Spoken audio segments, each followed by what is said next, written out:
The incredible truth, which the rich elite have managed to hide from the world for 70 years through their control over school books and our education system, is that the Nazi war machine was actually an American business.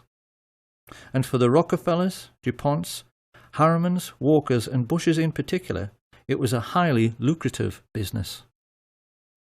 For their part, Coca-Cola's contribution to the war effort was to sell billions of soft drinks to the thirsty Nazis, while they were strafing and bombing Allied soldiers, particularly in very hot regions.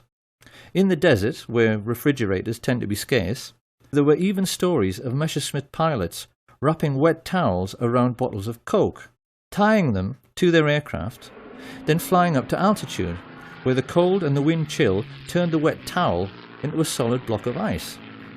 They would then dive down, crack open the towel, and enjoy an ice-cold Coke in the desert. If they had wanted to, the Western multinationals could have grounded the Luftwaffe and stopped the war at any time, because the German aircraft were totally dependent on imported supplies of tetraethyl lead, an additive which prevents knocking in aero engines. But Standard Oil kept the supply of this vital resource going through neutral Switzerland for the entire war. And any Dutch people who might be wondering at this point what kind of percentage the Swiss took from this little arrangement, they need to be aware that thanks to Prince Bernhard von Lippe of the Netherlands, the father of the recently retired Queen Beatrix and prominent member of the Nazi Party, Royal Dutch Shell gave Hitler millions of tons of crude oil for nothing. The Dutch royal family actually fueled the invasion force which annexed Holland and were instrumental in helping the Nazis to rape their own country. But most shocking of all is the truth of what really happened in the little Polish town of Oświęcim. This sleepy little hamlet just happened to be in an extremely mineral-rich region, particularly for coal, which Western industrialists had wanted to get their hands on for years.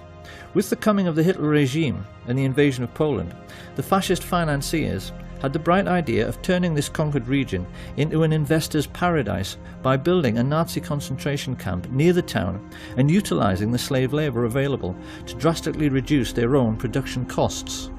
Few people are aware of the gigantic scale of the Nazi concentration camp network and are blissfully unaware that the real purpose behind their construction was to make a profit for the rich, which is why they stole all the gold watches, gold wedding rings and gold teeth fillings and melted them down into gold ingots. To this day, there are bars of gold lying in the vaults of the Bank of England, which have the Nazi swastika stamped on them. Gold stolen from Jewish corpses. It shouldn't come as any great surprise that George Herbert Walker's family were slave owners on the cotton plantations of 1930s America. Walker was used to organising slave labour. So while his business associate, Averell Harriman, was paying for Hitler's 500,000 SS troops and supplying them all with brand new Thompson submachine guns, because he did, Walker took over the management of this new Polish concentration camp. And when his Nazi friends started complaining that they couldn't pronounce the name Oświęcim any better than I can, they all got together and decided they had better Germanize the name into something which sat more comfortably on Nazi tongues. It was in this way that the world first heard of Auschwitz. Because the truth about Auschwitz and the entire Nazi war machine is that they were essentially no different to McDonald's. They were American business enterprises abroad, businesses which the richest European families invested in, and businesses which, because of slave labour, made obscene profits, which Prescott Sheldon Bush took and placed in a blind trust, which later financed a Bush political dynasty which produced two presidents of the United States, his son, George Herbert Walker Bush, and his grandson, George Walker Bush. This picture of the railway leading into Auschwitz has, since World War II, become the iconic image of the Holocaust. To us it now represents something like the gate to hell. But how differently, one wonders, would we have looked at this image all of our lives if we had always known that this railway line was an American railway line laid by the Harriman brothers on behalf of Uncle Sam. The Standard Oil IG Farben cartel even made the Zyklon B gas for the Jewish Holocaust.